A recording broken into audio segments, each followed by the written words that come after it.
প্রিয় দিনী ভাইরা, আমরা 15.5 বছর পর এক জগদ্দল পাথর থেকে আমরা মুক্ত হয়েছি। আপনাদের এই রায়পুরাতে আমি আসতে পারতাম না, অথচ নরসিংদী সদরে অনেক প্রোগ্রাম আমি করেছি। রায়পুরাতে কেন জানি প্রবলেম ছিল, 2-1টা প্রোগ্রাম দিয়েছিলাম, কিন্তু সেগুলো পুলিশ বাতিল করে দিয়েছে। মাহফিল কমিটিকে ডেকে নিয়ে নিষেধ করেছে। আয়োজন করার পরেও আমি আসতে পারিনি। এমনটি ঘটার পরে আমি এখানে প্রোগ্রাম দেওয়া বন্ধই করে দিয়েছিলাম। বলেছি যদি বারবার ডিস্টার্ব হয়, আয়োজক কমিটি হয়রানি হয়, আমিও প্রোগ্রাম রেখে বাতিল করা লাগে, ঠিক আছে, নাই গেলাম। যারা আমাদেরকে বাধা দিত, এলাকায় আসতে দিত না, আল্লাহ ওদেরকে দেশ ছাড়া করে দিস। ওরা এখন অনেকে দেশে থাকতে পারে না, ঠিক না? যারা আছে আড়ালে আবদালে লুকায় টুকায় আছে। এটা হওয়ার কথা ছিল না। এই দেশটা আমাদের সবার। কেউ দেশ ছেড়ে পালিয়ে যাক, এটা আমরা চাই না। বৈষম্য বিরোধী ছাত্র আন্দোলন যারা করেছে তারাও কি বলেছে নাকি দেশ থেকে পালিয়ে যান? ওরা বলছে পদত্যাগ করেন, আর গুলি না করলে পদত্যাগও চাইতো না, ঠিক না?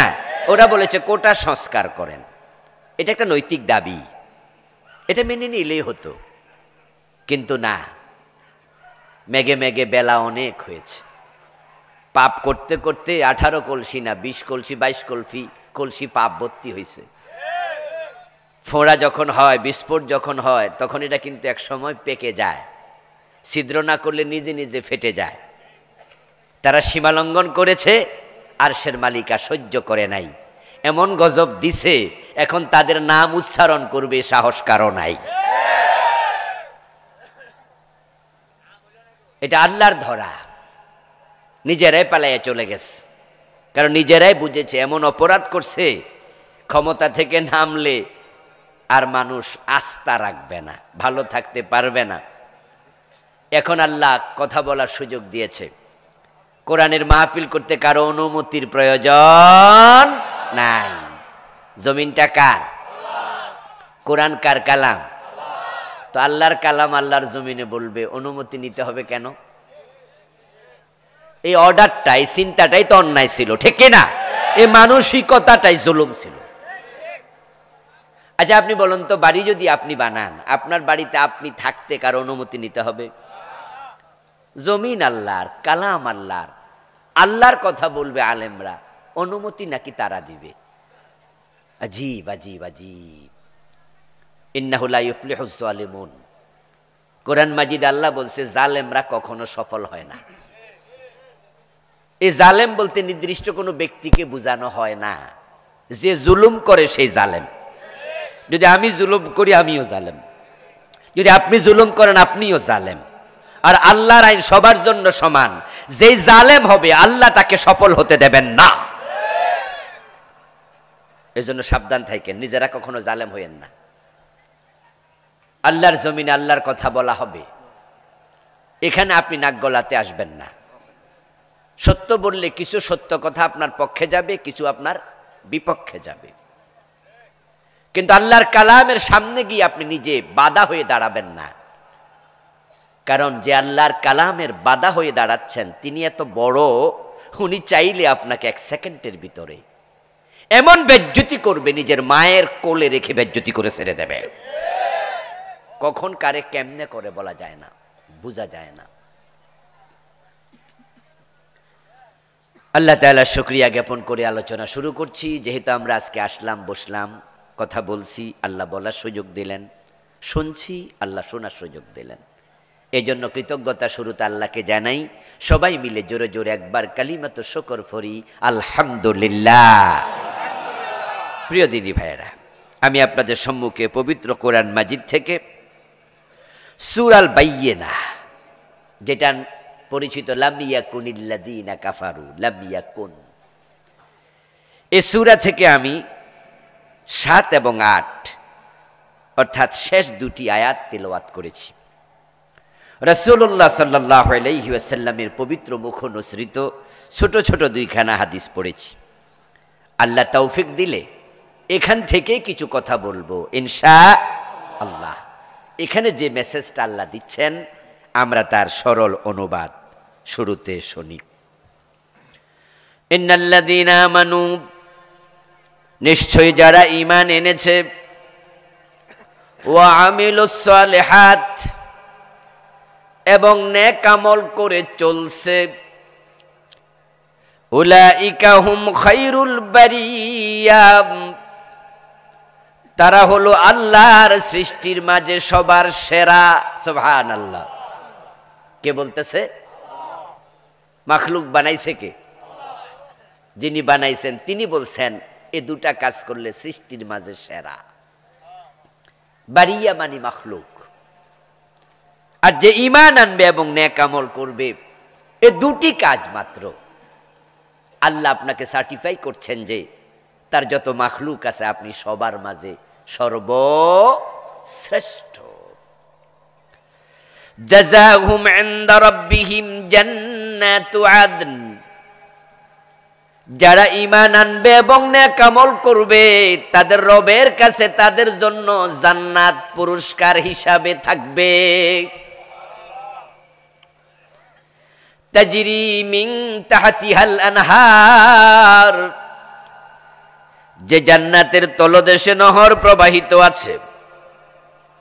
খালিদিনা ফিহা আবাদা, যারা এই জান্নাতে ঢুকবে চিরকাল থাকবে, কখনো জান্নাত থেকে বের করে দেয়া হবে। রাদিয়াল্লাহু আনহুম, তাদের উপর আল্লাহ খুশি। ওয়ারাদু আনহু, জান্নাত পেয়ে তারাও হবে আল্লাহর উপর খুশি। যালিকা লিমান খাশিয়া রাব্বাহ, আর এই জান্নাত তারাই পাবে যারা তাদের আল্লাহকে ভয় করে জীবন চালায়। অনুবাদ বুঝেছেন? দুটি শর্তে জান্নাতের মেসেজ দেয়া হলো। আর আমরা জানি যে একজন মুমিনের জীবনের প্রধানতম লক্ষ্যই হলো আল্লাহর জান্নাত পাওয়া। এজন্য তার যত কর্মতৎপরতা আছে সব হয় জান্নাত কেন্দ্রিক। দুনিয়া কেন্দ্রিক মুমিনের কর্মতৎপরতা হবে না। যদি হয় এ দুনিয়া তাকে ধ্বংস করবে। একজন মুমিনের সাথে দুনিয়ার সম্পর্ক হবে নৌকার সাথে পানির সম্পর্কের মতো। দুনিয়াকে বাদ দিয়ে চলতে ইসলাম বলেনি, তবে মুমিনের লক্ষ্য দুনিয়া হবে না। পানির উপর দিয়ে নৌকা চলে, কিন্তু পানি নৌকার ভিতরে যেন না ঢোকে। দুনিয়া নিয়ে আমরা চলবো, তবে মোমেনের কলবে দুনিয়া ঢুকবে না। মোমেনের কলবে থাকবে শুধু আল্লাহর ভয়। যালিকা লিমান খাশিয়া রাব্বাহ। পানি ব্যতীত নৌকা চলবে না। দুনিয়া চাকরি বাকরি, ব্যবসা বাণিজ্য, টাকা পয়সা লাগবে, এগুলো ছাড়া আমরা চলতে পারবো না। ইসলাম বলেনি তুমি বৈরাগী হয়ে যাও। লা রুহবানিয়াতা ফিল ইসলাম, ইসলামে বৈরাগ্যবাদ নাই। আপনি জঙ্গলে চলে যাবেন, ইসলাম এটা আপনাকে শিখায়নি। রাসূলুল্লাহ নিজে ব্যবসায়ী ছিলেন। আবু বকর সিদ্দিক ব্যবসা করেছেন। ইমাম আবু হানিফা ব্যবসা করতেন। রাসূলুল্লাহ নিজে মদিনা 10 বছর প্রেসিডেন্ট ছিলেন, তিনি পৃথিবীর সেরা রাজনীতিবিদ। হযরত ওমর অর্ধ দুনিয়ার প্রেসিডেন্ট ছিলেন। আপনাকে ক্ষমতা দিলে আপনি ক্ষমতা রেখে জঙ্গলে চলে যাবেন?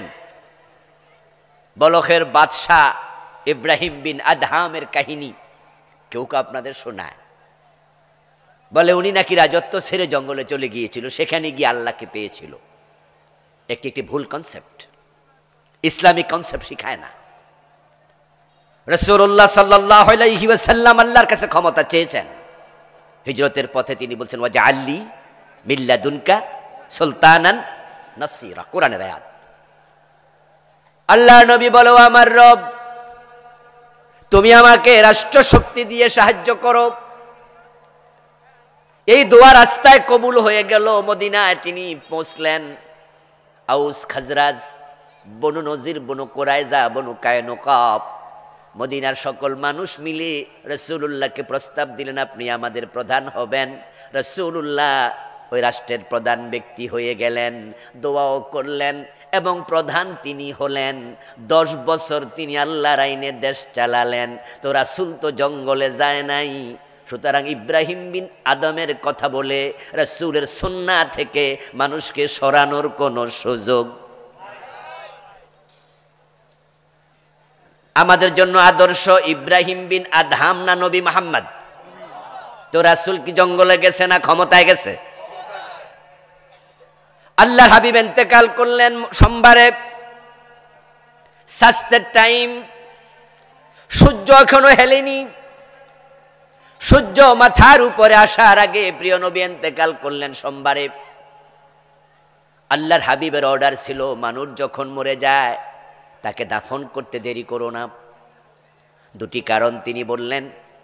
একটা বললেন, লোকটা যদি ভালো মানুষ হয় তাহলে তার কবরটা তার জন্য জান্নাত হবে, তাই তোমরা তাকে দুনিয়ার উপর বেশিক্ষণ রেখো না, তার নেয়ামতের জায়গা জান্নাতে পৌঁছায়া দাও, তাড়াতাড়ি করো। আর লোকটা যদি খারাপ মানুষ হয় তাহলে সে তোমাদের জন্য বোঝা, তাই তার মরার পরে কাঁধের মাঝে বোঝা নিয়ে বসে থেকো না, তাকে কাঁধ থেকে নামাও, বোঝা নামাও। অথচ রাসূলুল্লাহ ইন্তেকাল করলেন সোমবারে, সারাদিন চলে গেল, সাহাবারা ওনাকে কবর দেন নাই। চলে গেল মঙ্গলবার, পুরা দিন সাহাবারা পুরা দিনও রাসূলকে দাফন করেন নাই। মঙ্গলবার দিবস যাওয়ার পরে বুধবার রাত আগমন করল, বুধবার রাতের গভীরে রাসূলুল্লাহকে দাফন করল। এই যে প্রায় 2 দিন রাসূল মাটির উপরে, উনাকে কেন দাফন করলেন না? কারণ পর্যালোচনা করুন, ইসলামের ইতিহাস পড়লে পাবেন প্রিয় নবীজি ইন্তেকালের আগে কাউকে খলিফা বানান নাই। তাই সাহাবাদের কাছে মনে হলো রাসূলুল্লাহর দাফনের চেয়ে পরবর্তী প্রেসিডেন্ট বানানোর গুরুত্ব বেশি। এখন পরবর্তী প্রেসিডেন্ট কে হবে তা নিয়ে সাহাবারা পরামর্শ করলেন। ওই পরামর্শটা এক পর্যায়ে ঝগড়া ফাসাদ পর্যন্ত, তর্ক বিতর্ক পর্যন্ত পৌঁছেছে। মদিনার সাহাবারা বলছে, আমরা মদিনার লোক, আমরা হবে এখানকার প্রেসিডেন্ট। কিন্তু মক্কার সাহাবারা বলছে, এটা তো ঠিক নয়, যোগ্য লোক প্রেসিডেন্ট হবে। বাড়াবাড়ির এক পর্যায়ে আবু বকর সিদ্দিক বললেন, আমি তোমাদেরকে প্রিয় নবীজির একটি হাদিস শোনাই। ক্বালা রাসূলুল্লাহ সাল্লাল্লাহু আলাইহি ওয়াসাল্লাম, আল আইম্মাতু মিন কুরাইশ। আবু বকর বলছেন, আমি রাসূলুল্লাহ সাল্লাল্লাহু আলাইহি সাল্লামকে বলতে শুনেছি, রাসূল বলেছেন আমার পরে নেতৃত্ব হবে কুরাইশ থেকে। এখন যারা কুরাইশ সবাই মক্কার লোক। কুরাইশ বংশ কোথায়? মক্কায়। এবার মদিনার সাহাবারা বললেন, রাসূল যদি বলে আমাদের কোনো কথা নাই, ওকে ঠিক আছে, তাহলে মক্কার কুরাইশ থেকে একজন নেতা বানাও। কেউ বললেন আবু বকরকে বানাও, কেউ বললেন ওমরকে বানাও। কথা হচ্ছে, সময় লেগে গেছে। এক পর্যায়ে মঙ্গলবার বিকাল বেলায় হযরত ওমর দাঁড়াইয়া গেলেন, একটা ভাষণ দিলেন। সংক্ষিপ্ত ভাষণে তিনি বললেন যে, তোমরা তো আমার নাম প্রস্তাব দিয়েছ, কেউ আবু বকরের নাম প্রস্তাব দিয়েছ পরবর্তী খলিফা হিসাবে। আমি ওমর নিজেই আবু বকরকে খলিফা মেনে নেয়ার ঘোষণা দিলাম। তিনি দৌড়ে গেলেন, আবু বকরের হাত চেপে ধরে বললেন, আপনি আমাকে শপথ পড়ান, আমি আপনার হাতে বায়াত হতে চাই। তাহলে সাহাবাদের কাছে রাসূলুল্লাহর ইন্তেকালের পরে উনার দাফনের তুলনায় পরবর্তী প্রেসিডেন্ট বানানোর গুরুত্ব বেশি হলো। আবু বকর হলেন খলিফা। উনি খেলাফত রাইখা জঙ্গলে চলে গেছে নাকি খেলাফত চালাইছে? আবু বকরের পরে হযরত ওমর হলেন খলিফা। উনি অর্ধ পৃথিবী চালালেন কোরআন দিয়ে। হযরত ওমর চালালেন 10 বছর। তো ওমর তো জঙ্গলে যায় নাই। উনার পর হযরত উসমান খলিফা হলেন।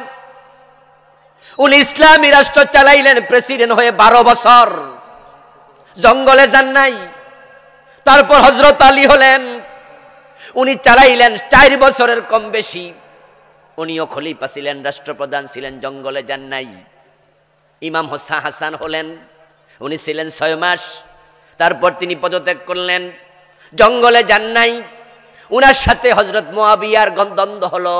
মুয়াবিয়া বলল আমি প্রেসিডেন্ট হতে চাই। এজন্য হযরত হাসান বললেন চাচা আপনি মুরব্বী মানুষ, তাহলে ঠিক আছে আপনি হন। হযরত আমিরে মুয়াবিয়া ছিলেন প্রেসিডেন্ট 20 বছর। উনি রাসূলের কাতিব ওহী, সাহাবী, ওহীর লেখক। উনিও জঙ্গলে যায় নাই। তাহলে ইসলাম কি দুনিয়া বাদ দিয়া না দুনিয়া সহ? ইসলামে রাজনীতি আছে না নাই? অর্থনীতি আছে না নাই? ব্যবসা বাণিজ্য চাকরি বাকরি আছে না নাই?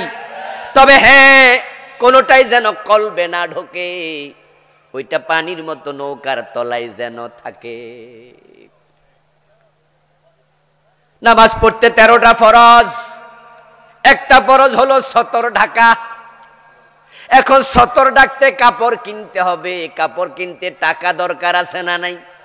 তো চাকরি ব্যবসা বাণিজ্য না করলে টাকা আসবে কোত্থেকে? তাহলে আপনি নামাজ পড়তেও টাকা লাগে, মসজিদ বানাইতে টাকা লাগে, মাহফিল করতে টাকা লাগে, রোজা করতে টাকা লাগে, রোজার মাঝে ইফতার সেহরি আছে না নাই? তো সেহরি করতে খাবেন টাকা না থাকলে? দুনিয়া বাদ দিয়ে আখিরাত নয়। কোরআনে আল্লাহ দোয়া শিখাইছে, রব্বানা আতিনা ফিদ দুনিয়া হাসানা, এরপরে আবার ওয়া ফিল আখিরাতি হাসানা, দুইটাই আছে। কিন্তু প্রবলেমটা অন্য জায়গায়। প্রবলেমটা হলো শালি পাইয়া বোর কথা বললা গেছে,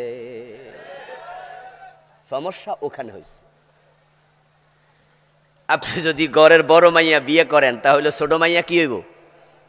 কথা কয় না রে লোকেরা, রে মনে হয় যেন এলাকায় বিয়ে করে নাই লোকেরা। বড় বোন বিয়ে করলে ছোট বোন কি হয়? শালি হয়। কিন্তু আপনি সুন্দরী শালি পাইয়া কি বউকে ভুলে যাবেন? কাজটা ঠিক হইব? আমাদের সমস্যা এসছে বেশি, দুনিয়া পাই আমরা আখেরাত ভুলে গেছি। সমস্যা এখানে। কথা ছিল পানি লাগবে নৌকা চলতে, তবে পানিটা যেন নৌকার তলায় থাকে।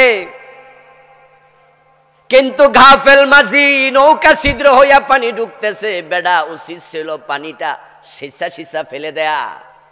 আপনাদের এলাকায় নৌকা আসেনি? কাঠের নৌকা পানি ঢোকে না? যখন আপনারা নদী পার হন পানি ঢুকলে কি করে? হ্যাঁ, আস্তে করে বল দিয়া দিয়া কাইটা কাইটা ফালাই দে। কেন ফালাই দে? কেন ফালাই দে? কারণটা কি? কারণ ও বেটা জানে বেশি পানি ঢুকলে ডুবে যাবে। এই পানি ছাড়া নৌকা চলবে না। কিন্তু পানি আবার নৌকার ভিতরে জায়গা দিও না, না হয় তোমার নৌকা ডুবাইয়া দেবে। দুনিয়া ছাড়া আমরা চলতে পারবো না, কিন্তু দুনিয়া কলবে ঢুকতে দিও না, না হয় দুনিয়া তোমাকে ধ্বংস করে ছেড়ে দেবে। এই যে আওয়ামী লীগকে ধ্বংস করছে কেডা? তাদের অতি লোভ, তাদের দুনিয়া, তাদের ক্ষমতা ধ্বংস করে দিছে। ক্ষমতা ছিল 5 বছর, যেমনি আইসে আইসে। মইনুল আহমদ সরকার আইসে ক্ষমতা, মইনুল আইসা, ওরাই কিন্তু আওয়ামী লীগের ক্ষমতা বসাইছিল।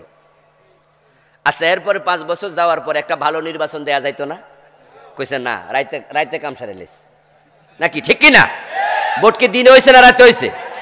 আইলো আবার 5 বছর, তারপরে এবার ক্ষমতা আসলো, 10 বছর হয়ে গেল।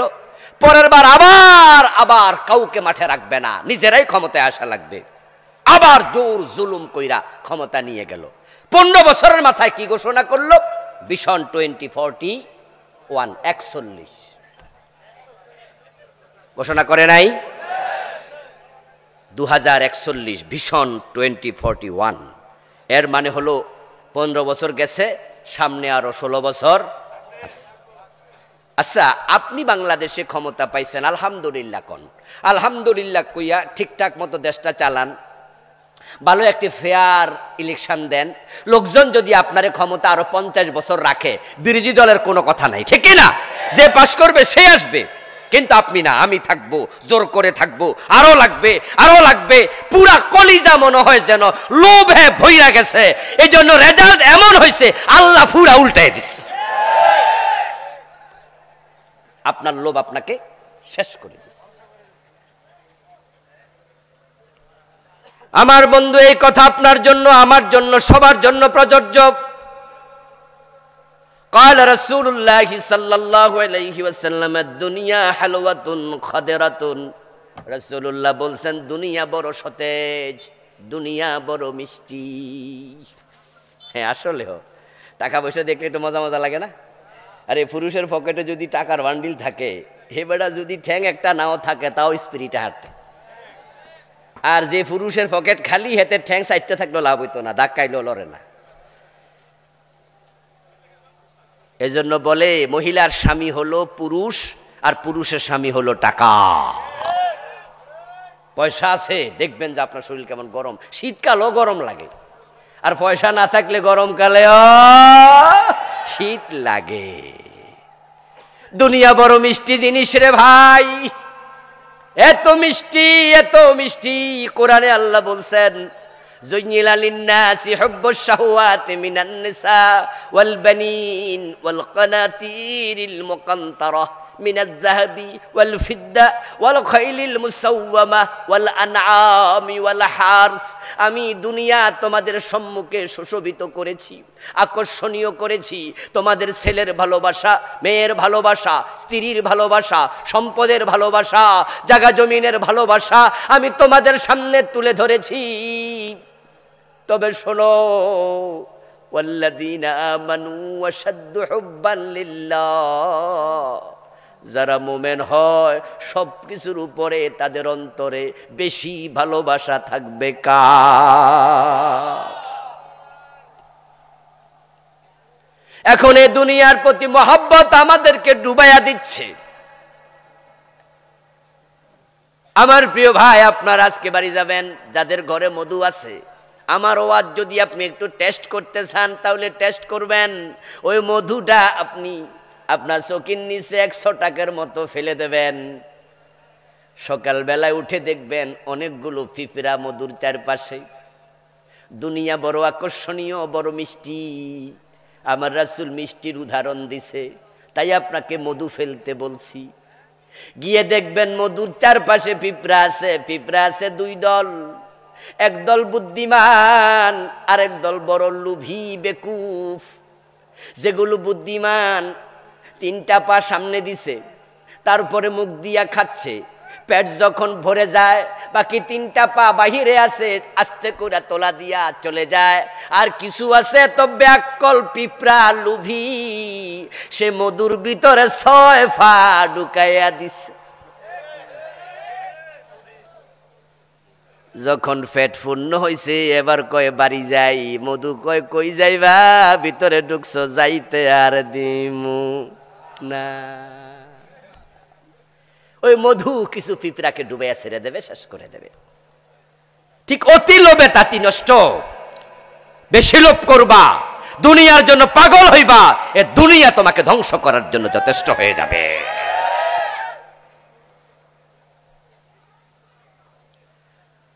একজন মুমিন বান্দা দুনিয়ামুখী হয় না, সে হবে আখিরাতমুখী, জান্নাতমুখী। এবার আমার সামনে যারা আছেন, আল্লাহর জান্নাতে যাওয়ার শখ সবার আছে না নাই? জান্নাতে যেতে চান তো? হ্যাঁ যেতে চান তো, তাই তো মাহফিলে আসছেন, মাটির মাঝে বসে গেছেন। বিএ পাস, এমএ পাস, দাওরা পাস, কামেল পাস, কত শিক্ষিত মানুষ এখানে বসে আছে মাঝখানে। কোনো অহংকার নাই। আসলাম তো পাশ দিয়ে হেঁটে যাচ্ছে, অথচ মাদ্রাসার মুহাদ্দিস আমারে পড়াইতে পারবে।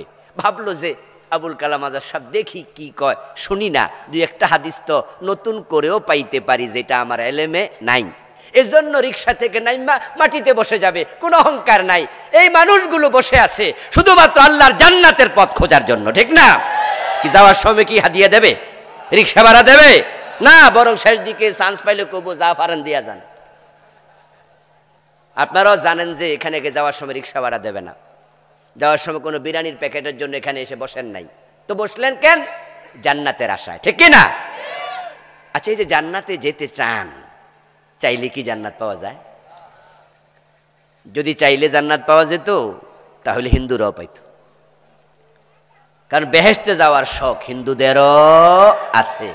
আছে মানি, নরসিংদী যাবেন, হিন্দু ভদ্রলোকের মিষ্টি দোকান, স্বর্ণের দোকান, বিভিন্ন দোকান তারা করে। দেখবেন যে এমন হিন্দু আছে, মরা বাবার ছবি ওয়ালের মাঝে টানাইয়া সুন্দর করে লিখে দিছে স্বর্গীয় সত্যেন্দ্র নারায়ণ দাস, স্বর্গীয় দুলাল চন্দ্র ভৌমিক, স্বর্গীয় অমক, স্বর্গীয় তমক, এমন কি চোখে পড়ে নাই? স্বর্গীয় মানি স্বর্গে যাবে না গেছে? দেখছেননি শখ কত, বাপেরে অলরেডি স্বর্গে পাঠাইয়া দিছে। আমরাও তো চাই আমার বাপ জান্নাতে যাক, আমার দাদা জান্নাতে যাক। আমরা কেউ কি জীবনে বলেছি আমার দাদার নাম জান্নাতি আব্দুল মজিদ? কেন বলি না? শখ নাই? বলি না কেন? আমরা অনিশ্চিত, আমরা জানি না আদৌ তিনি জান্নাতে গেছেন কিনা। কিন্তু হিন্দু মেয়ে অলরেডি লিখে লাইছে, মানে হাতে নিশ্চিত যে বাপ স্বর্গে গেছে গা। স্বর্গ আর জান্নাত দুই জিনিস না এক জিনিস? জানেন তো? জানেন তো? ইয়েস। আরবিতে বলে জান্নাত, ফার্সিতে বলে বেহেশত, বাংলায় বলে বাগান, ইংরেজিতে হেভেন। সংস্কৃতি স্বর্গ হলো, শব্দ হলো স্বর্গ। আবু বকর জান্নাতি, হযরত ওমর বেহেশতি, দুইজন কি দুই দেশে?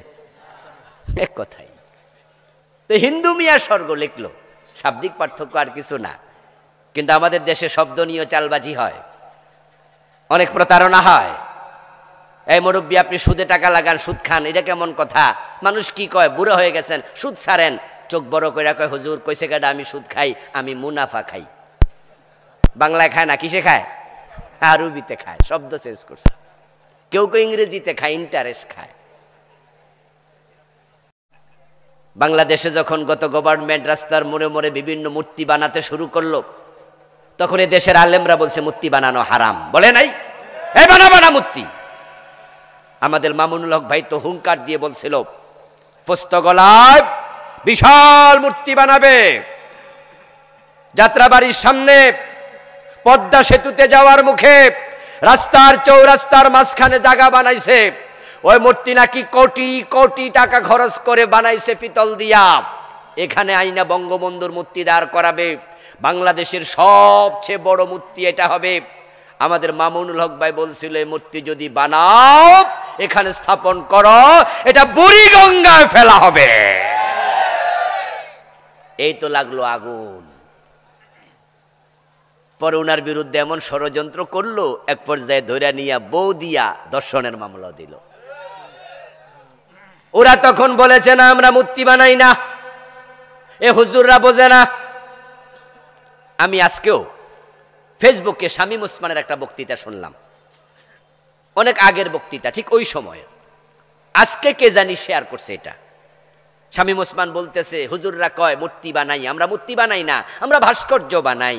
এই হুজুররা আপনারা আমাদের ইসলাম বুঝায়েন না। ইসলাম আমিও বুঝি, আমি দিনে 2 বার কোরআন শরীফ পড়ি, 20 বছর ধরে তাহাজ্জুদ ছাড়ি না, প্রতি রাতে 70-80 রাকাত তাহাজ্জুদ পড়ি।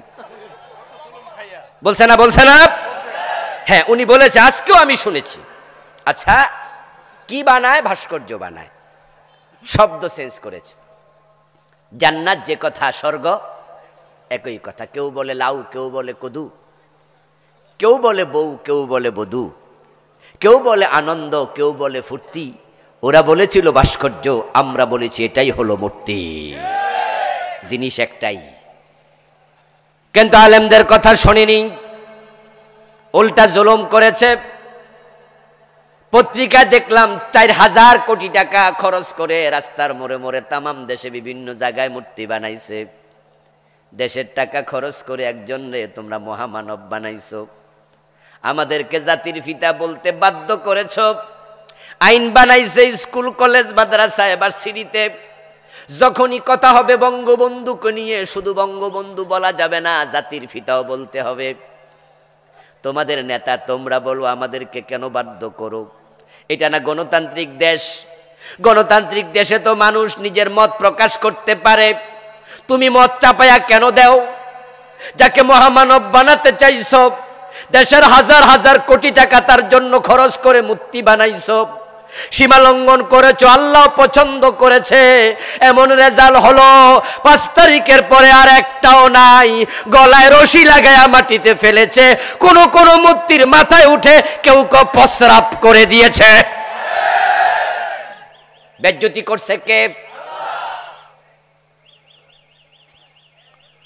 প্রিয় ভাইরা, হিন্দু ভদ্রলোক বাবার নামের আগে লিখলো স্বর্গীয় দুলাল চন্দ্র ভৌমিক। আপনাদের কাছে একটু জানতে চাইব, কোন হিন্দু স্বর্গে গেছে নাকি? হ্যাঁ না কিছু একটা তো কইবেন। কোন হিন্দু বেহেশতে গেছে? যাওয়ার সম্ভাবনা আছে? শিরিক করা কি জায়েজ না হারাম? মুশরিক জান্নাত পাবে? তো লেখছে যে স্বর্গীয় সত্যেন্দ্রনাথ দত্ত। এটা হলো জাস্ট নিজের যাওয়ার শখ, আগ্রহ। মনে রাখবেন, আগ্রহ আপনাদেরও আছে, জান্নাত চাইলে পাওয়া যায় না। জান্নাতে যেতে হলে জান্নাতের মালিকের কিছু ক্রাইটেরিয়া আছে, জান্নাতের মালিকের কিছু শর্ত সারায়াত আছে। কোরআনে 1 ডজনের উপর আয়াতে আল্লাহ তাআলা বারবার বলেছেন 2টি শর্তের কথা। 2 শর্তে তিনি জান্নাত দেবেন। সূরা কাহফ আয়াত নাম্বার 107, ইন্নাল্লাযীনা আমানু ওয়া আমিলুস সালিহাতি কানাত লাহুম জান্নাতুল ফিরদাউসি নুজুলা। সূরা বুরুজ আয়াত নাম্বার 11, ইন্নাল্লাযীনা আমানু ওয়া আমিলুস সালিহাতি লাহুম জান্নাতুন তাজরি মিন তাহতিহাল আনহার যালিকাল ফাওজুল কাবীর। 1 ডজনের উপর আয়াতে আল্লাহ একই কথা বলেছেন বারবার। জান্নাতে যেতে হলে ঈমান এবং নেক আমল করতেই হবে।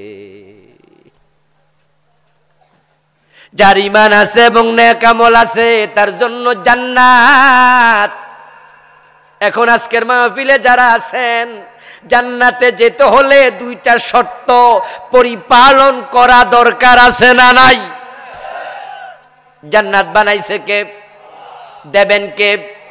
মালিক কে? তো তিনি যদি শর্ত দেয় আর আপনি শর্ত না মানেন, তাহলে তিনি ছাড়া জান্নাত দেওয়ার ক্ষমতা কারো আর নাই। জান্নাত কোনো নবীর হাতেও নাই। ওলিয়া তো বহুত পরে, কোনো নবীর হাতেও নাই। কারণ নবীদেরকে যে জান্নাত আল্লাহ দেবেন সেটার মালিক কে? এজন্য তো হাসরের ময়দানে আল্লাহর কাহার সুরত দেখে নবীরা পর্যন্ত বলবে নাফসি নাফসি নাফসি নাফসি, ইয়া নাফসি বাংলা অর্থ হলো আমার কি উপায়, আমার কি উপায়। নবীরা বলবে আমার কি উপায়। আর আপনি তো তোরা কান্দে নিয়ে গান আছেন আমার মুক্তার, আছেন আমার ব্যারিস্টার, শেষ বিচারের হাইকোর্টেতে তিনি আমায় করবে পার। বাহ, এত মাগনা! তিনি আপনারে পার কইরা দেবে, উনার খবর থাকবেনি, উনারে খুঁজে পাবেননি। যে বেটার উপর ভরসা করে বসে আছেন ওমক আপনাকে তরাইয়া দেবে, ওই বেটার অবস্থা কি হবে সে নিজেও জানে না। কি কঠিন অবস্থা। আমার প্রিয় ভাইরা, জান্নাতে যেতে হলে আল্লাহর শর্ত পালন করুন। 1 নাম্বার শর্ত ঈমান, 2য় শর্ত নেক আমল। কিন্তু 3টি কারণে ঈমান বাতিল হয়ে যায়। যদি 3টি কারণের সাথে আপনি নিজে সম্পৃক্ত থাকেন, তাহলে প্রথম শর্ত বাতিল, ঈমান শেষ। আর যদি ঈমান না থাকে জান্নাত নাই। নবী ইব্রাহিম আলাইহিস সালামের বাবা আজর বেঈমান মুশরিক, তাই ছেলে এত বড় নবী কিন্তু আজর হবে জাহান্নামী। হযরত নূহ আলাইহিস সালামের ছেলে কেনান বেঈমান, সে কাফের। নূহ এত বড় নবী কিন্তু ছেলে কেনান হবে জাহান্নামী। হযরত লূত আলাইহিস সালামের স্ত্রী কাফের, নবী লূত হবে জান্নাতি, উনার বউ হবে জাহান্নামী। বিশ্বনবী মুহাম্মদুর রাসূলুল্লাহ সাল্লাল্লাহু আলাইহি ওয়াসাল্লাম কত উম্মতকে সুপারিশ করে জান্নাতে নেবেন, কিন্তু আপন চাচা আবু তালেব হবে জাহান্নামী। কারণ আবু তালেব কালেমা গ্রহণ করে নাই, ঈমান নাই। তাই চাচা আবু তালেবের জন্য আল্লাহ সুপারিশের অনুমতিটাও দেবেন না। যদি আজর জাহান্নামী হয় ঈমান না থাকাতে, কেনান জাহান্নামী হয়, আবু তালেব জাহান্নামী হয়, লূত নবীর বউ জাহান্নামী হয়, তো আমরা কোন নবীর আত্মীয়? আমরা কোন নবীর বংশের লোক? তা আপনি জান্নাত পাবেন ঈমান ছাড়া ভাবলেন কেমনে? ওই স্বর্গীয় দুলাল চন্দ্র ভৌমিকের মতো মনে মনে মজা নেন। পাগলের সুখ মনে মনে, কথা আছে না? পাগলের সুখ মনে মনে। ঈমান ছাড়া জান্নাতের স্বপ্ন দেখো, তুমি পাগল, তুমি অবুঝ। এটা আল্লাহর দেয়া সত্য ঈমান। মনে মনে কি ভাবছেন, হুজুর আমার ঈমান তো আছেই। এটা কাদিয়ানিও কয়। যারা কাদিয়ানি তাদের কি নামাজ রোজা নাই, টুপি দাড়ি নাই? তো নিজের কাফের মনে করলে কি দাড়ি টুপি রাখতো, নামাজ পড়তো? এরাও মনে করে এরা মুসলমান। আমার প্রিয় ভাইয়েরা, আপনি জান্নাতি হওয়ার জন্য ঈমান লালন করুন, ঈমান লালন করুন। قال رسول الله صلى الله عليه وسلم ياتي على الناس زمان يجتمعون في المساجد ليس فيهم مؤمن। রাসূলুল্লাহ বলেন এমন একটা জামানা আসবে যেই জামানার মানুষগুলো জামাতে নামাজ পড়বে 5 ওয়াক্ত, অথচ একটারও ঈমান থাকবে না। এই হাদিস কিন্তু খুব সিরিয়াস মেসেজ দিয়েছে, ফুল রেড সিগন্যাল। 5 ওয়াক্ত নামাজ পড়বে, মসজিদে ইস্তামিউনা, জামাতের সাথে পড়বে, কিন্তু ইমাম সাহেব কাফের, মুয়াজ্জিনও কাফের, মুসল্লি সব হবে বেঈমান, সব কাফের। ওগুলো জানবে না এগুলো যে কাফের। মসজিদে গিয়ে নামাজ পড়ে আল্লাহরে সেজদা দেয়, এই লোকটা আবার দরবারে যায় পীরের পায়েও সেজদা দেয়। এমন লোক বাংলাদেশে আছে না নাই? আপনাদের কাছে আমি জানবো, জবাব দিয়েন তো দয়া করে, যে পীরের পায়ে সেজদা দিল তার ঈমান আছে না গেছে? সে মুমিন না মুশরিক? অথচ সে জুমার দিন আবার আল্লাহু আকবার, ইয়াকা নাবুদু ওয়া ইয়াকা নাস্তাইন। সে বুঝেও না সে মুশরিক। আমরা বলছি এই মিয়া পীরের পায়ে সেজদা দিও না, ঈমান শেষ। মুস্কি হাসি দিকে, হুজুর আমরা কি কম বুঝি? শরীয়তে জায়েজ নাই, মারেফতে জায়েজ আছে। ওর পীর সাহেব ওরে কইছে এটা সেজদায়ে তাজিমি, এটা নাম চেঞ্জ করে দিছে। আপনারা শরীয়তের মৌলবী তো আপনারা সব বোঝেন না, কারণ হলো 30,000 জাহেরি, 70,000 বাতিনি। আমি বলি যদি তোমার মারেফতে পীরের পায়ে সেজদা দেয়াকে অনুমোদন করে, জায়েজ বলে, এটা মারেফাত না, এটা মরার পথ, ধ্বংসের পথ, এটা শেষ।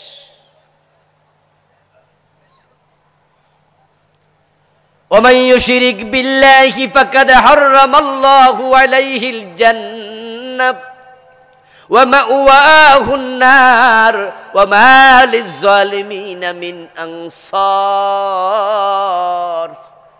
আল্লাহ বলছেন যে শিরিক করে আল্লাহর সাথে তার জন্য জান্নাত আল্লাহ হারাম বানায়া দেয়। এই জন্য তো মুআজ বিন জাবালকে রাসূলুল্লাহ ডেকে বলে, মুআজ রাসূলের বড় আদরের সাহাবী, মাত্র 36 বছর বয়সে ইন্তেকাল করছে, মাত্র 36।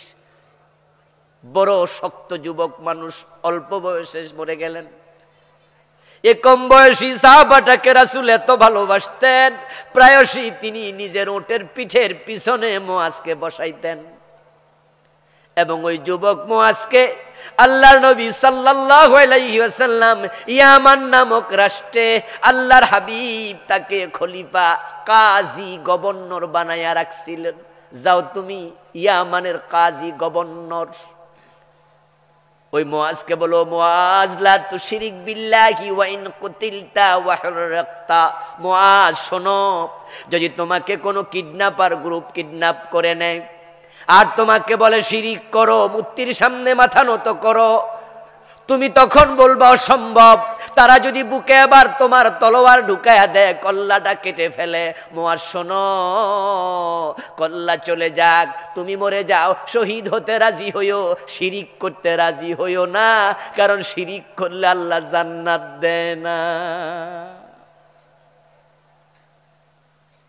ওয়া হুররাকতা, ও মুআজ, তোমার গায়ে যদি কেরোসিন ঢেলে দেয়, হাতের মাঝে আগুন নে, আর তোমাকে বলে মূর্তির কাছে মাথা নত কর, শিরিক কর, না হয় গায়ে আগুন লাগায়া দেব, ও মুআজ তুমি জ্বলে যেতে রাজি হইও, পুড়ে যেতে রাজি হইও, কিন্তু শিরিক করতে রাজি হইও না, কারণ শিরিক করলে জান্নাত হারাম।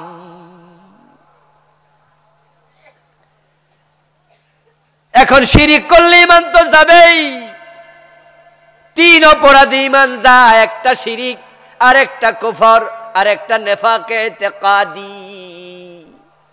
শিখবেন, বুঝবেন, সিরিয়াস থাকবেন। 3টা কাম করলে ঈমান যাবে, শিরিক, কুফর, নিফাক। মুখস্থ করেন। 1 নাম্বার কি বলেন? 1 নাম্বার, 2 নাম্বার, 3 নাম্বার নিফাক। এ 2টা করলে ঈমান, 3টা করলে ঈমান শেষ। ওয়া আমিলুস সালিহাত, নেক আমল। 2 কাজ করা যাবে না, 2 কাজ করলে নেক আমল শেষ। একটা হলো হারাম খাইলে আমল কবুল বন্ধ, আর একটা হলো বেদাতি হলে বেদাতির আমল কবুল বন্ধ। নামাজ পড়বেন, রোজা রাখবেন, হজ করবেন, যাকাত দেবেন, কিন্তু আল্লাহর কাছে গিয়ে দেখবেন খালি, কিচ্ছু কবুল হয় নাই। কালা রাসূলুল্লাহ সাল্লাল্লাহু আলাইহি ওয়াসাল্লাম, মান ইশতারা সাওবাম বিআশারাতি দারাহিম ফীহি দিরহামু হারামিন লাম ইয়াকবালিল্লাহু লাহু সালাতাহু মা দামা আলাইহি। রাসূল বলেন, 10 দিরহাম দিয়ে কাপড় কিনেছো, 9 দিরহাম হালাল, 1 দিরহাম হারাম। ওই হারাম ঢুকেছে, ওই কাপড় পরে যতই নামাজ পড়ো 1 রাকাত কবুল আর হবে না। ثم ذكر الرجل يطيل السفر شعثا وأغبر ويمد يديه إلى السماء فيقول يا ربي يا ربي يا رب ومطعمه حرام ومشربه حرام وغذي بالحرام فأنى يستجاب لذلك رواه مسلم। রাসূল বলে, হজে গেছে, কাবার সামনে দাঁড়ায় হাত তুলে দোয়া করছে, মনে মনে ভাবে এমন জায়গায় খাড়াইছি কত নবীর পায়ের ধুলা এখানে লেগে আছে, বুক লাগাইছি কাবার দেয়ালের সাথে মুলতাজামে, দোয়া আল্লাহ ফিরাবে না, এই হলো মনের চিন্তা। অথচ পেটে হারাম, রক্তে হারাম, গোস্তে হারাম, কাপড়ে হারাম। যে বিদ্যুৎ বিল দিছে, পানি খাইছে, ওই বিদ্যুতের পানি বিলটাও ছিল হারাম। কাবার ভিতরে ঢুকে দোয়া করো, হারাম খাইলে দোয়া কবুল হবে না।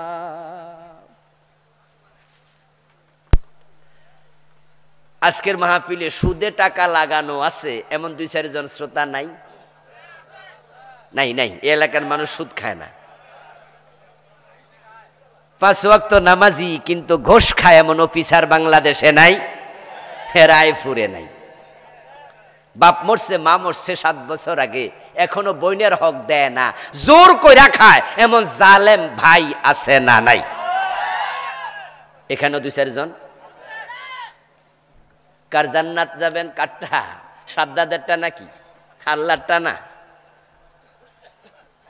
قال رسول الله صلى الله عليه وسلم من قطع ميراث وارثه قطع الله ميراثه من الجنة। আমার রাসূল কয়, যে ওয়ারিসের হক কাটে আল্লাহ তার জান্নাত কাটে।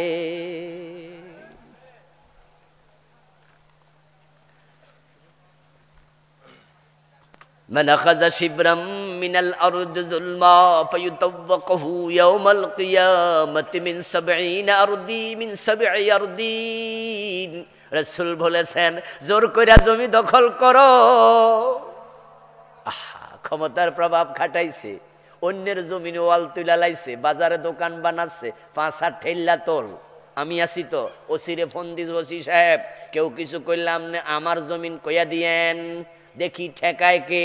কারণ এমপির ভাতিজা ফাতো জমিনে পড়ে না, ক্ষমতার অভাব নাই।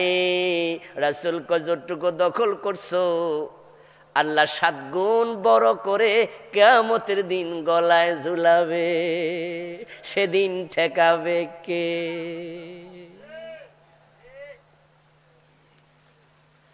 ফজরের নামাজ পড়ছে, টুপিটা এখনো মাথায় আছে, কোদাল কান্দে লইয়া জমিনে গেছে, আল্লাহু আকবার কইয়া আইলে কোপ মারে। আইলা ছিল সোজা, কোপাইয়া বানাইলাইছে বাঁকা। মনে মনে ভাবে 30 হাত লম্বা ক্ষেত 5 আঙ্গুল কইরা বড় করলে 1 শতকের অর্ধেক হয়ে যাবে, আধা শতক হয়ে যাবে। টুপি মাথাতে আছে, সুবহানাল্লাহ কইয়া কোপ মারতাছে, কারণ জিকির করতে করতে মারতাছে। নামের আগে আলহাজ লেখা, পরে সম্পদ খায়, ওজনে কম দেয়, মালে বেজাল দেয়, মানুষ ঠকায়, চরম জালেম, এমন নামাজি নাই। তোমার ইবাদত কবুল বন্ধ। হারাম খাইবা না দোস্ত, হারাম খাবে না, হারামের সাথে সম্পর্ক রাখবেন না, সব বিফলে যাবে, সব বিফলে, সব আল্লাহ ফেলে দেবে। ইন্নাল্লাহ তাইয়্যিব লা ইয়াকবালু ইল্লা তাইয়্যিবা, তিনি পবিত্র, অপবিত্র কিচ্ছু নেয় না, কিচ্ছু নেবে না। সাবধান। আখলিস দীনাক ইয়াকফিকাল আমালুল কলিল, রাসূলুল্লাহ বলে দিনটাকে খাঁটি করো, তাহলে কম আমল নাজাতের জন্য যথেষ্ট হয়ে যাবে।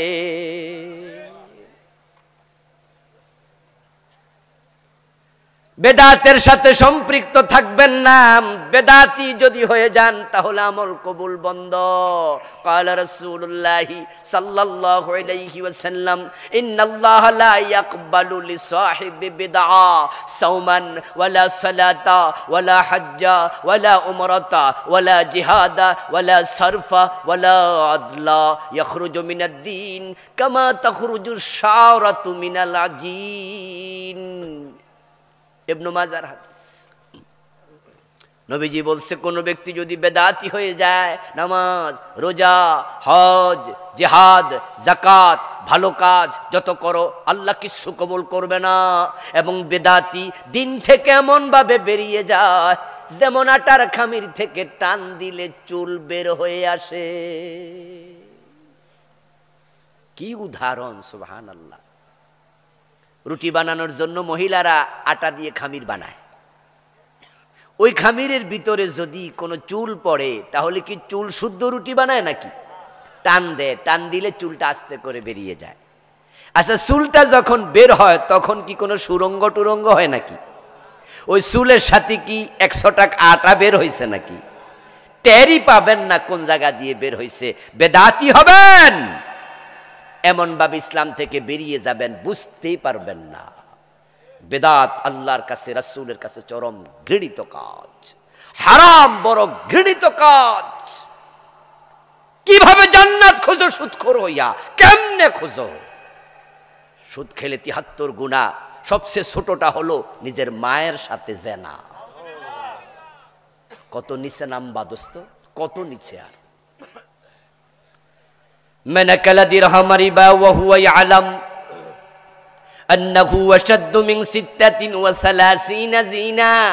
নবী মুহাম্মদ বলেন, 1 টাকা জেনে শুনে সুদ খেলে আমল নামায় 36 বার জেনার গুনাহ লিখে দেয়া হবে।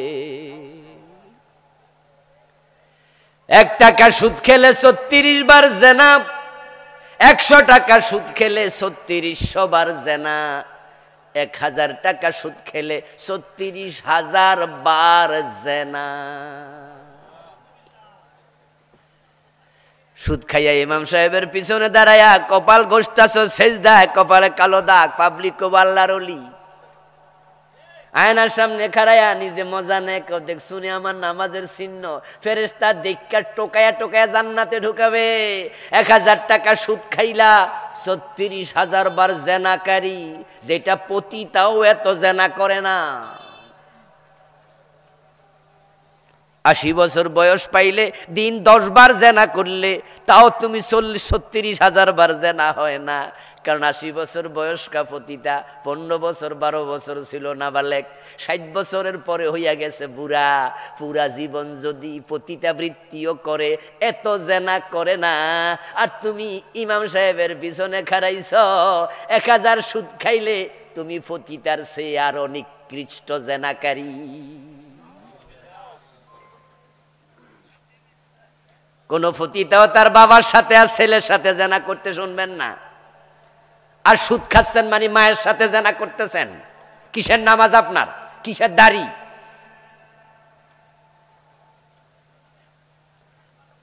ও আর শুইনা মনে মনে কইবেন, তাহলে ঠিক আছে আর পড়মু না, নামাজই পড়মু না।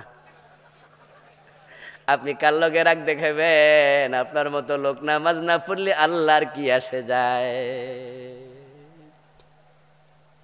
আল্লাহর কি আসে যায়? দুনিয়ার সবচেয়ে বড় ধনী লোক ইলন মাস্ক, বেড়াতে 1 ওয়াক্ত নামাজও পড়ে না। আল্লাহর কি ক্ষতি হয়েছে? সবচেয়ে সমতাওয়ালা মানুষ হলো জো বাইডেন, ট্রাম্প। এই ডোনাল্ড ট্রাম্প তো লা ইলাহা ইল্লাল্লাহ কয় না, নামাজ তো দূরের কথা, আল্লাহর কি আসে যায়? আর আপনি রাগ কইরা ছাইরা দেন, আল্লাহর কিচ্ছু আসে যায় না। জান্নাত যদি পেতে চান আপনাকে হারাম ছাড়তেই হবে। সুবিধাবাদী হবেন না ভাই, সুবিধাবাদী হবেন না। ইসলাম অর্ধেক মানবেন না, অর্ধেক মানেন না, লাভ নাই সব। বাংলাদেশে চলমান সবচেয়ে বড় নোট যেটা আছে টাকা, ওই বড় নোটটার দাম কত? মূল্য বলেন না কত? মাঝখানে ছিঁড়ার পরে কত?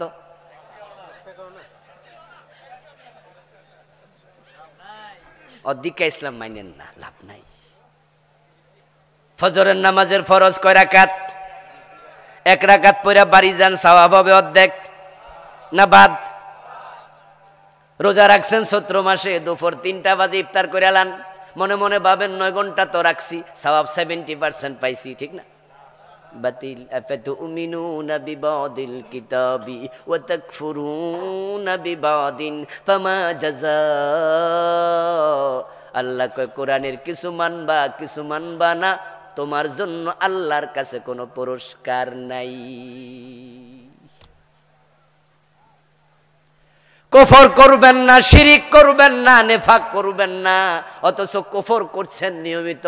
লাখ লাখ মুসলমান এখন কুফরিতে লিপ্ত। বাংলাদেশে তো কুফর এখন ওপেন সিক্রেট, নিজেরে কাফের ভাবে না কিন্তু কুফরি করে। যেমন কাদিয়ানি, তারা আমাদের ফতুয়ায় কাফের। কারণ কি? কারণ যদি জিজ্ঞাসা করে সবাই বলবেন তারা বিশ্ব নবীকে শেষ নবী মানে না। এখন কাদিয়ানি কয় মাসলায় কাফের? উত্তর হলো শুধু এক মাসলা, তারা নামাজ মানে, রোজা মানে, হজ মানে, জাকাত মানে, টুপি দাড়ি পাজামা পাঞ্জাবি সব মানে, শুধু নবী মুহাম্মদকে শেষ নবী মানে না। এতে তাদের ঈমান শেষ। কারণ ঈমান হওয়ার জন্য শর্ত হলো সব মানতেই হবে। ঈমান হলো একের মতো, নেক আমল হলো ডান পাশে শূন্যের মতো। ঈমানটা যদি না থাকে তাহলে আমল থাইকা কোনো লাভও নাই। ঈমান হলো অঙ্কের মতো, 10 লাইনের অঙ্ক 9 লাইন ঠিক হইছে, 1 লাইন ভুল হইছে, 10-এ 0। যে বেটা অঙ্ক করে নাই হেও 0, যে 10 লাইনে 10 ভুল সেও 0। তাই বিসমিল্লাহর বা থেকে মিনাল জিন্নাতি ওয়ান নাসের সিন পর্যন্ত যা আছে সব মানো, শুধু একটা যদি মানি না বলো তোমার ঈমান শেষ। কাদিয়ানি এক জায়গায় মানলো না, তারা বেঈমান কাফের। ইবলিস শয়তান সেও কাফের। কোরআনে আছে আবা ওয়াস্তাকবারা ওয়া কানা মিনাল কাফিরিন। আল্লাহ কো ইবলিস কাফের হয়ে গেছে। যারা জানেন তারা একটু বলুন তো, ইবলিস আল্লাহর কয়টা হুকুম মানে নাই? এখন বাংলাদেশে চোর ধরে হাত কাটো, এই হুকুম তো আমরা মানছি। জেনা করলে 100 বেত লাগাও, এটা তো মানছি। মদ পান করলে 80 বেত দিতে হবে, এটা তো মানছি। জমিন যার, আইন চলবে শুধু তার, আল্লাহর আইনে তো দেশ চালাচ্ছি। তো কাদিয়ানি মানে না কয়টা? ইবলিস মানে নাই কয়টা? আর আমরা মানি না কয়টা? তো হেরা কাফের, আমনের খবর কি?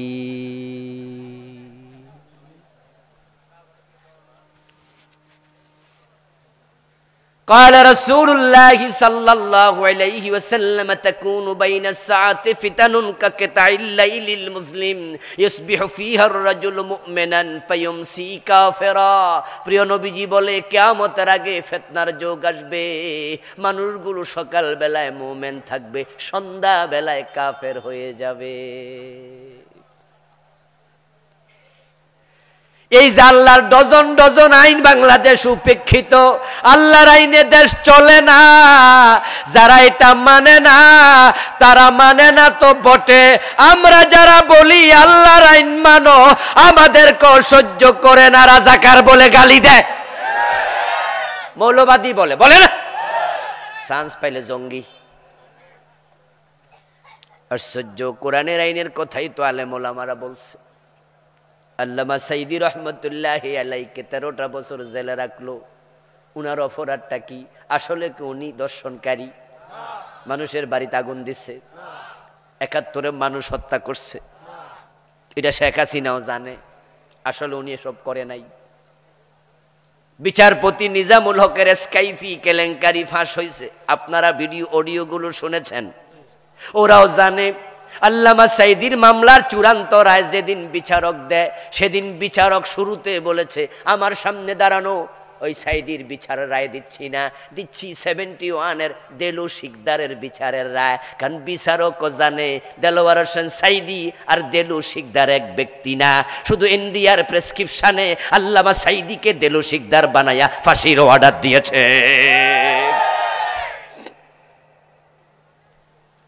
ইন্ডিয়ায় প্রেসক্রিপশন কেন দিল? এর কারণ হলো ইন্ডিয়া জানে আল্লামা সাঈদী যদি বেঁচে থাকে, উনার মাহফিলে যেইভাবে সারা পড়েছে, যুবকরা যেইভাবে দলে দলে কোরআন শুনতে আসে, হতে পারে সাঈদীর মাধ্যমে ইসলামী বিপ্লব হয়ে যাবে।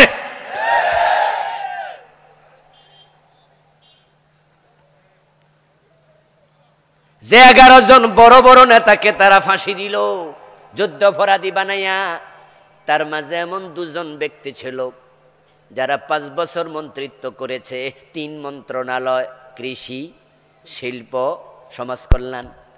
এই 3 মন্ত্রণালয়ে তারা 1 টাকা দুর্নীতি করেন নাই।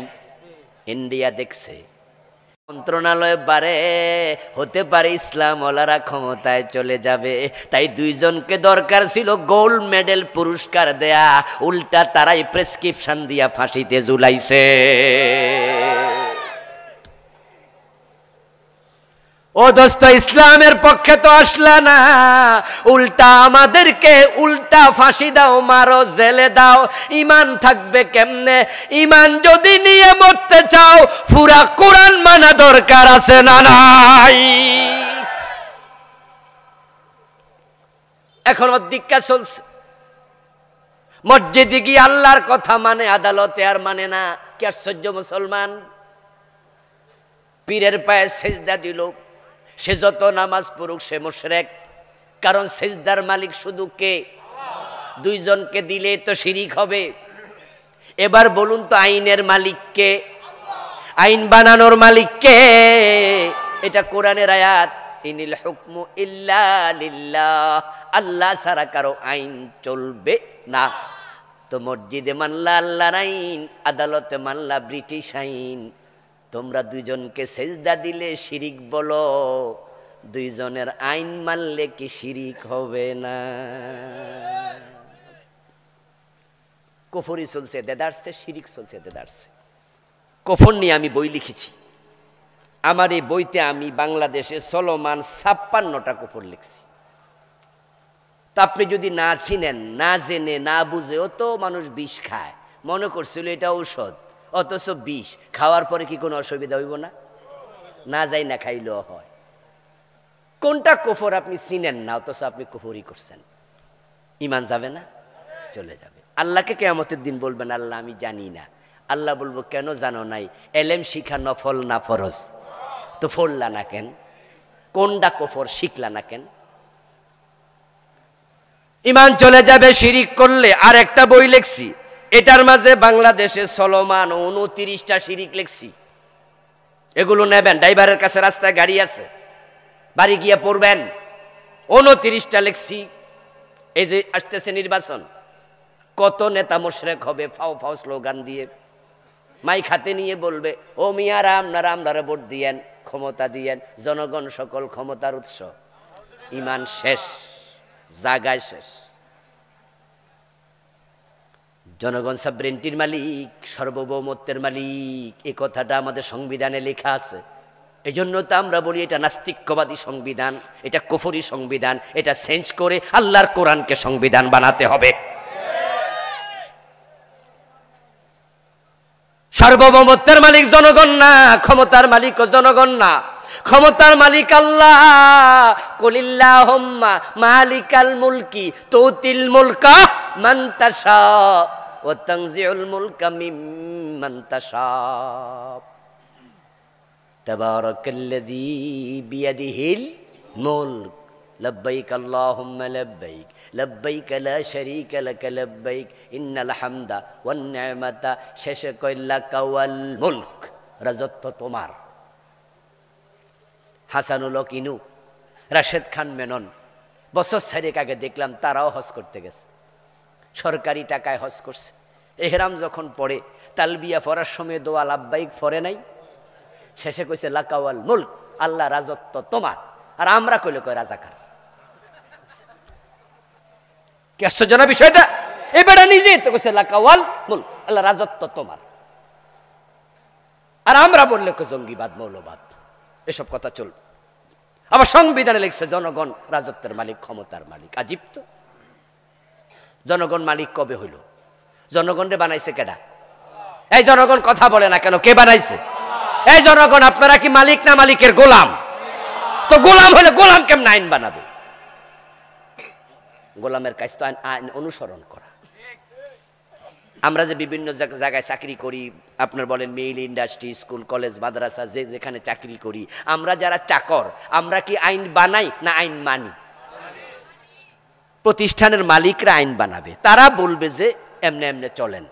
আপনি যদি মানতে রাজি হন চাকরিতে জয়েন করেন, না মানলে আপনার দরকার নাই। আমি একজন শিক্ষক, আমি মাদ্রাসায় পড়াই। এখন মাদ্রাসা যাইয়া কি আমি প্রিন্সিপালকে বলবো যে আমার যে ক্লাসে মন চায় সেই ক্লাসে ক্লাস নেব? নো। আমি জয়েন করব, করার পর আমার উনি রুটিন বানিয়ে দেবে, দিয়ে বলবে যে আপনার এই 5টা ক্লাস দিলাম, ক্লাস নেন। ফার্স্ট পিরিয়ড করবেন, তৃতীয় পিরিয়ড করবেন, সপ্তম পিরিয়ড করবেন, তারপরে আবার বাড়ি চলে যাবেন। আমি যদি কই যে জিনা কেমনে ক্লাস চালামো আমি জানি, আমার মতো আমি চলবো, উনি বলবো আপনি চাকরি করতে আসছেন না মাস্তানি করতে আসছেন? বলবে না? আপনি কি চাকরি করতে আসছেন না মাস্তানি করতে আসছেন? আপনাকে আমি যেভাবে রুটিন দেব সেভাবে মানেন, যে ক্লাসে পাঠাবো সেই ক্লাসে যাবেন। ভালো না লাগলে রিজাইন করেন, আপনার মতো দরকার নাই চাকর, আপনার মতো লোক লাগবে না আমার।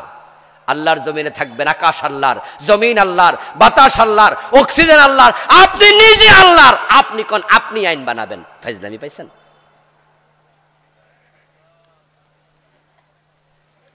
এজন্য আমরা বলি জনগণ ক্ষমতার মালিক নয়, ক্ষমতার মালিক আল্লাহ।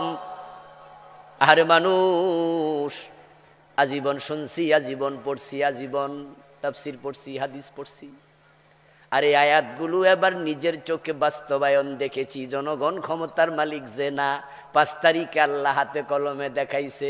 সেনাবাহিনী তাদের, পুলিশ বাহিনী তাদের, বিজিবি তাদের, আনসার বাহিনী তাদের, লক্ষ লক্ষ কর্মী তাদের, পুলিশ সহ বিভিন্ন বিসিএস কর্মকর্তা, টিওনো বলেন, ওসি বলেন, ডিসি বলেন, এসপি বলেন, সচিব বলেন, 15টা বছরে কনস্টেবল থেকে বিচারপতি প্রধান পর্যন্ত সব দলের লোক বসাইছে, কিন্তু এরপরও ক্ষমতায় থাকতে পারলো না। বলছে থাকবো 41, আর ওয়াকার মিয়া কয় 41 সাল দূরের কথা, 45 মিনিটও নাই, তাড়াতাড়ি পলান। ক্ষমতার মালিক জনগণ। আল্লাহ উল্টাই দিছে, সব শেষ। আল্লাহ চাইলে কেড়ে নেয়, আবার আল্লাহ চাইলে দেয়। এই যে ডক্টর ইউনুস মিয়ারে ক্ষমতায় বসাইছে। আচ্ছা, ইউনুস মিয়া কি জুলাই মাসের 7 তারিখ, অগাস্ট মাসের 7 তারিখও কল্পনা করছিল? 5 তারিখও তো ভাবে নাই। আন্দোলন করছে পোলাপান। ইউনুস মিয়া দেশে ছিল না, তার পোলামাইও দেশে নাই, কেউ আন্দোলনও করে নাই। পোলাপান দেশ যখন চেঞ্জ হলো, মোবাইল নাম্বার সংগ্রহ কইরা কয় স্যার আপনি একটু দেশে আইসা বড় চেয়ারটায় বসেন। আজীব। হিন্দুদের দুর্গা পূজা যখন আসে তখন আরেকটা শিরিক বাংলাদেশে চরম ভাবে মানুষকে মুশরিক বানায়। ওই জঘন্য একটা স্লোগান তারা বের করেছে গত 15 বছরের ভিতরে। এর আগে স্লোগানটা আমি শুনি নাই বাংলাদেশে। ওই জঘন্য স্লোগানটা হলো ধর্ম যার যার, উৎসব সবার। প্রাইমারি সিলেবাসে বইতে লেখা দিছে এটা। পোলাপান, ছোট ছোট পোলাপান মুখস্থ করে ধর্ম যার যার, উৎসব সবার। অথচ আল্লাহর কোরআনের স্লোগান হচ্ছে লাকুম দীনুকুম ওয়ালিয়া দিন। তোমার ধর্ম তোমার, আমার ধর্ম আমার। দুইটা এক না আলাদা? কথা বলেন, কথা বলেন। হিন্দুদের ধর্ম আর মুসলমানের ধর্ম এক না আলাদা? তাহলে স্লোগান হবে ধর্ম যার, উৎসব তার, ঠিক কিনা? ধর্ম যার যার, উৎসব সবার, এই স্লোগান আমরা মানি না, মানি না, মানি না। ঈমান চলে যাবে, ঈমান চলে যাবে, শিরক হবে। জঘন্য স্লোগান। আরেকটা স্লোগান আমাদের ঈমান বহুত আগে শেষ করছে, সে স্লোগানটা বাংলাদেশের ঘরে ঘরে পৌঁছে গেছে। সেটা হচ্ছে ছেলে হোক মেয়ে হোক দুটি সন্তান যথেষ্ট। কেন? কারণটা কি? ওই বেশি হইলে খাওয়াইব কে? ওরা যুক্তি দেয়, জমি তো বাড়ে না, বাংলাদেশ ছোট হয়ে যাচ্ছে, ব্রিজ হচ্ছে, কালভার্ট হচ্ছে, রাস্তা হচ্ছে, দোকান হচ্ছে, বাড়ি হচ্ছে, ঘর হচ্ছে, 56,000 বর্গ মাইলের বাংলাদেশ দিন দিন ছোট হচ্ছে, তো মানুষ বাড়লে খাওয়াইব কে? এই জন্য ছেলে মেয়ে দুইটার বেশি নিয়েন না, এই কথাগুলো মানুষের কানে দিচ্ছে। অথচ বলুন তো, যে দুইজন আছে ওই দুইজনকে খাওয়ায় কে? তো বাকিদেরকে খাওয়ানোর ক্ষমতা আল্লাহর নাই। কি কথা রে মানুষের! মানুষ কত নিমক হারাম হয়, কত নিমক হারাম হয়। আচ্ছা, মানুষ ছিল 71-এ 7.5 কোটি, এখন মানুষের সংখ্যা 18 কোটির বেশি। বলুন তো, বাংলাদেশে ফল ফসল আগের চেয়ে কমছে না বাড়ছে? আগে ফেয়ারা ছিল একটুকু ছোট ছোট, আমরাও নানির বাড়িতে, আমার ফেয়ারা গাছ ছিল নানির বাড়িতে, গেলে ফেয়ারা গাছে উঠতাম, মগ ঢালে উঠে তারপরে লগি দিয়া দইরা আইনা ডাল, তারপরে ফেয়ারা পকেটে লইতাম 5টা, খাইতাম 5টা, 10-12টা খাইয়া পরে ভাত খাইতাম। আর এখন আল্লাহ ফেয়ারা এমন বড় করছে, গাছে ওটা লাগে না, মাটির লগে জুইলা থায়, 10 জন একটা খাওয়া লাগে, ঠিক না? রিজিক বাড়াইছে কে? কথা বলে না, রিজিক বাড়াইছে কে? আমার নিজের অভিজ্ঞতা, আপনাদেরও তো অভিজ্ঞতা আছে। আমার নানির বাড়িতে গেলে নানি আম কাইটা দিত, গাছের আম পারতো, আর কাটার পরে দেখতাম যে আম যদি 10টা কাটে তার মাঝে 7টাই ফোকাওয়ালা। তারপরে এবার ফোকাওয়ালা আম কাইটা কুইটা দিয়ে ছোট ছোট, তখন এবার নানি কইতো যে ফোকাওয়ালা খাইলে সাঁতার কাটতে পারবি। কি জাতীয় কথা কি আপনারা শুনছেন নি ছোট থাকতে? মানে নানি বুঝাইতো যে এইটা তো খাইবো না, এখন একটা উসিলা ধরলে খাইবো, বালা তো নাই, আম হইতো কয়টা। আর এখন দেখেন লোক বেড়েছে, আল্লাহ রিজিক এমন দেয়া দিছে, এত স্বাদের আম খাইয়া শেষ করা যায় না। রাজশাহী অঞ্চলে গেলে দেখা যায় বাগানের পর বাগান, কত জাতের আম, ল্যাংরা, খোরা, কানা, দেন্দা, বিভিন্ন নাম, ঠিক না? কই যে ল্যাংরা জুতি এত স্বাদ হয়, ঠেঙ্গাওয়ালার অবস্থা কি? আগে জমিনে কয় বিঘায় কয় মন ধান হইতো? আমরা দেখতাম জমিনে ধান হইতো একবার, বছরে একবার, সর্বোচ্চ 2 বার, আর এখন 3 বার হয়। এক এক জমিন আগের চেয়ে 3 গুণ 5 গুণ বেশি হয়, ঠিক কিনা? রিজিকের মালিক কে? মুখ দিয়েছেন যিনি, আহার দেবেন তিনি। তোমরা মানুষকে জনশক্তিকে জনসম্পদ বানাও, জনসম্পদ বানাও। 29টা শিরিক লিখেছি, শিরিকগুলো পড়বেন, না হয় কিন্তু বেঈমান হয়ে যাবেন, মুশরিক হয়ে যাবেন। জানবেন, জানা ফরজ। তলাবুল ইলমি ফরিদা আলা কুল্লি মুসলিম, শিখতেই হবে, জানতেই হবে। নেফাকে ইতিকাদি, কলবের ভিতরে মুনাফিকি ঢুকলে ঈমান চলে যাবে। প্রিয় ভাইয়েরা, কুফর এবং নিফাক একই বইতে লিখেছি, বাংলাদেশে চলমান 28টা লিখেছি নিফাকের আলামত, যেগুলো কোরআন হাদিস থেকে লিখেছি। আপনাকে শিখতে হবে, সময় আসছে কবর থেকে উত্তরিত হওয়ার। আমরা বাংলাদেশটাকে যদি কোরআন হাদিসের আলোকে সাজাইতে পারি, এইবার আল্লাহর দেয়া সুযোগ কাজে লাগাতে পারি, তাহলে ওয়াজে আইসার বসে থাকা লাগবে না পরবর্তী প্রজন্ম। ইসলাম যদি ক্ষমতা যায়, তাহলে আমরা কোরআন হাদিসকে স্কুলে সিলেবাসে ঢুকাইয়া দেব, স্কুলে পড়ে পড়ে আলেম হওয়া যাবে।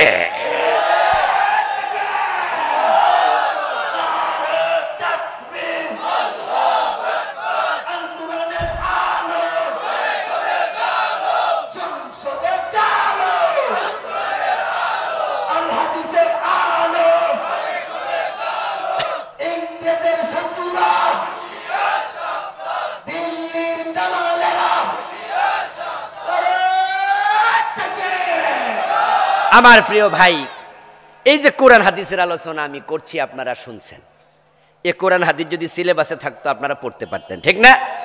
প্রাইমারিতে ঢুকাই দেন 1 ক্লাসে কায়দা, 2য় ক্লাসে 10টা সূরা, 3য় ক্লাসে অনুবাদ, 4র্থ ক্লাস, 5ম, 6ষ্ঠ, 7ম, 7, এইভাবে দেন 100 কোরআন, 100 নাম্বার হাদিস।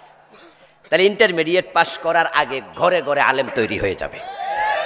ইসলাম নিজে পড়ে নিজে বুঝবেন, হুজুরের কাছে আর ধর্ণা দেয়া লাগবে না।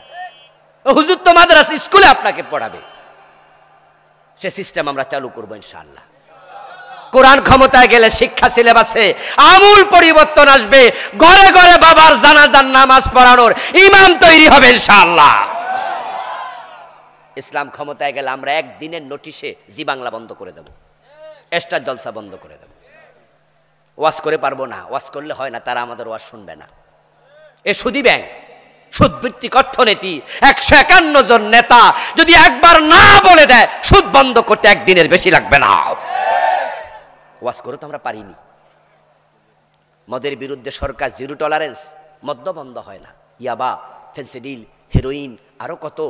কিন্তু যদি 80 বেতের আইন চালু করে দেন, 6 মাস প্র্যাকটিস করেন, কিভাবে বেত দিচ্ছে টেলিভিশনে প্রচার করেন, পত্রিকার হেডলাইন করেন, গুগলে ইউটিউবে আপলোড করে দেন, বাড়িতে বসে বসে মদখোররা দেখবে 80 বেত কেমনে দেয়, তারের মতো সোজা হয়ে যাবে। 6 মাস পরে বাংলার সীমানায় মাদক থাকবে না। আল্লাহ দেওয়া সুযোগ এবার কাজে লাগান। 5 তারিখের পরে নতুন সুযোগ আল্লাহ দিয়েছে। যারা আমাদের কণ্ঠ চেপে ধরেছে, আলোচনা করলে বাধা দিত, এই ওয়াজ করবেন সে ওয়াজ করবেন না বলতো, তারা আজকে দেশে নাই। এখন ওপেন কথা বলার সুযোগ এসেছে। আগামী নির্বাচনে কোরআনের পক্ষে দাঁড়ায় যান, কোরআন ক্ষমতায় গেলে ইসলাম কায়েম হয়ে যাবে।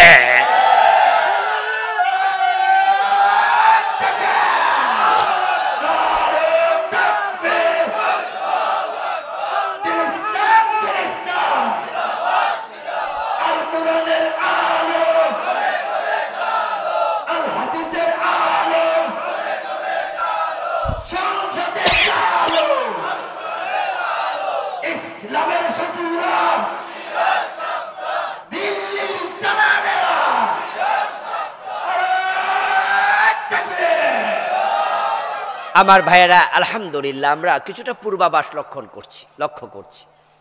সেটা হচ্ছে ইসলামী দলগুলো কাছাকাছি আসতেছে, আলেমদের ঐক্যের সম্ভাবনা দেখা দিয়েছে। আলেমরা যদি এক হয় ইসলামের পক্ষে আপনারা আসবেন তো ইনশাআল্লাহ। আলেমরা এক হলে জালেমরা লেজ তুলে পালাবে ইনশাআল্লাহ।